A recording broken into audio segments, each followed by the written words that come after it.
Hey, how's it going, everybody? Welcome back to the channel. And so for today's video, I kind of want to revisit a rivalry between two devices. But before I get into that and discuss these two smartphones today, if you guys can do me a solid, if you guys enjoyed the content, hit the like button because it does help out. And if you just subscribed to the channel, I appreciate you guys for doing that. Turn on bell notifications so you don't miss a video upload or, in fact, when I go live. And so the rivalry that I want to visit has nothing to do with the Pixel 9a, that which is my main daily driver device, but it has to do with the two secondary devices that I carry with me: the iPhone 12, which released in 2020, and the Pixel 5, which also released in 2020. These two devices had people on the Apple side saying XYZ and the Pixel side saying ABC, and where and how are they performing today? So we're not going down over the specs of, this processor and that processor and this RAM and that RAM. I mean, they've been out quite long enough for people to kind of know. If not, there's like tons of videos that talk about the specs. And the specs is not what's going head to head today in this video. It's experience. And so, the first thing I'm going to cover here is software support. And Apple pretty much takes that one with the iPhone 12.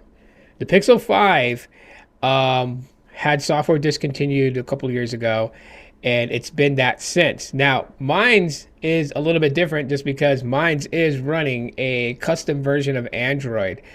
So, it's not stock Android at all whatsoever. Which, if you know how to flash a custom ROM on the Pixel 5, then you should be good to go. You should be okay with that.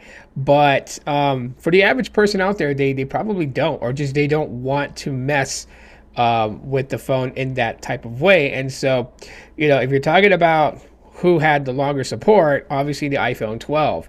It is getting iOS 26. And it will get, I believe, iOS 27. And I think at that point is where support for newer iOS is going to stop for this phone.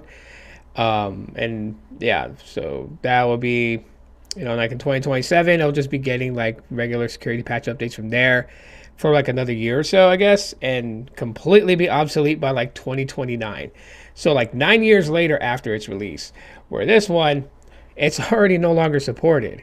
So you're going to get, the Android 14 is like the software that it stopped at. And that's pretty much it.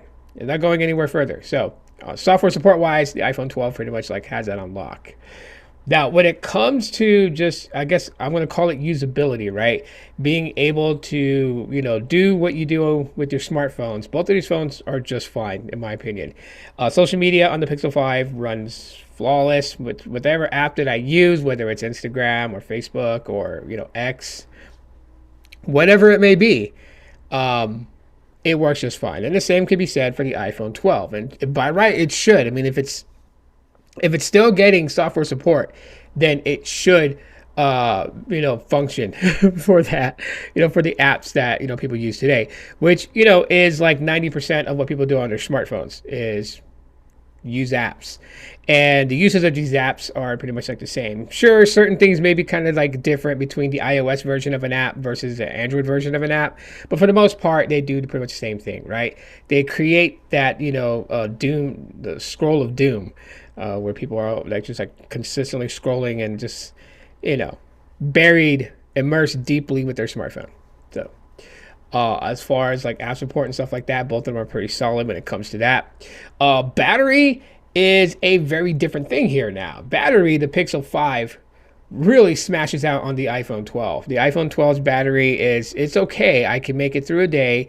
If I take it off the charger like at 7 in the morning, I can, with just regular light usage, I can make it all the way to like 6 p.m. on a single charge. If I'm, taking pictures, recording video, then I would have to top up the battery like midway through the day.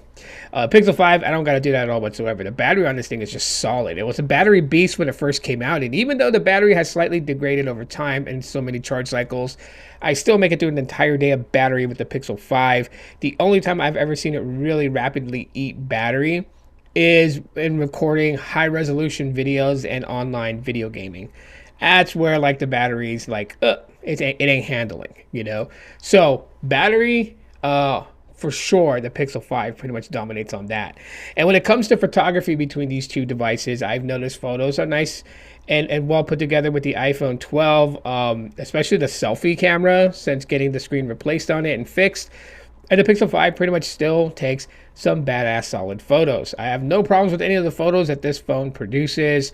I mean, sure, if you were to hold them up against, you know, like the Pixel 9, Pixel 9 Pro XL, you'll definitely see better visual quality out of the 9 series.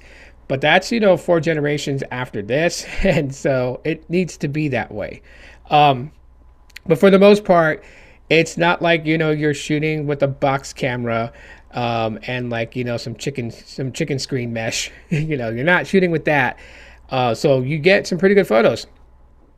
And, you know, I can definitely appreciate that.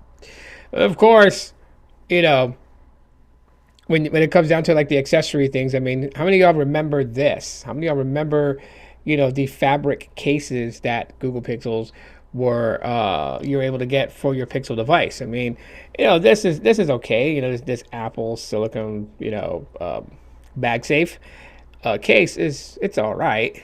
It's kind of plain Jane to me. You know, this really kind of stood out, and I wish Google would go back to this case. This case is awesome. But that's the other thing here is that the iPhone 12 had something called MagSafe, which allowed for, you know, accessories and like a, you know, like a charging puck to be able to connect and securely connect to this and charge up the phone. This does not have anything similar to MagSafe. However, this has battery share, which is pretty awesome, to being able to drop like my Pixel Buds on the back of this phone as it's laid down and charge up my Pixel Buds if they were like already low on battery and I forgot to charge them leaving the house. So, you know, they have by right these really cool fun things about them. And of course, yeah, there's going to be things that, you know, one does better than the other. You know, on the last thing that's kind of like crazy and weird is that the Pixel 5, if you never knew, doesn't have a top firing speaker at all. Like, the sound comes from the speaker under the display, which is why if you crack your Pixel 5, it costs like $239 to replace the screen, which costs more than what the value of the phone is today. So people always find it weird when you want to get a Pixel 5 screen replaced. And the reason it costs that is because the technology of the display and the speaker, like I guess underneath, like the vibrations of how it passes through. So it's like a special display that, you know, used to be on the phone. And it costs quite a bit to have that. So that's probably one caveat that the Pixel 5, you know, has working against it, is its display for, you know, repairability. The iPhone 12, take it in, get a screen replaced, it's like $70, and you're good to go. If it's a genuine Apple part, it's like $100. So, you know, at the end of the day with these two, I want to say that they literally aged pretty well for what they were, right? Like almost 5-year-old devices. They aged very well. They're still pretty good options to pick up today, to be honest with everybody. If you find a Pixel 5 for like $85, I mean, that's a hell of a deal for the experience that you'll get. You know, if you're not worried about having the latest Android software. And of course, there's going to be, you know, if you're someone who does custom ROMs, there's going to be somebody who, you know, builds a custom ROM for the Pixel 5 to probably bring it up to Android 16 to possibly even give it like, you know, Material 3 expressive. So you just never know when it comes to Google Pixels. They're so customizable to that point where you could even put like custom software on it to bring it up to date if you have to have it up to date looking. But, you know, for the most part, these phones are awesome.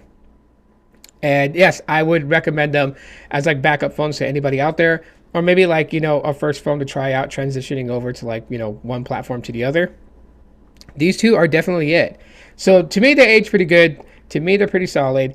I'm not going to pick a clear winner. You guys pick the winner in the comments. That's where you do it at. Or whatever thoughts you want to share. Again, hit the like button if you guys enjoyed today's video on what I had to say. I appreciate you guys for stopping by. Be cool. Be safe out there. And as always, Allah.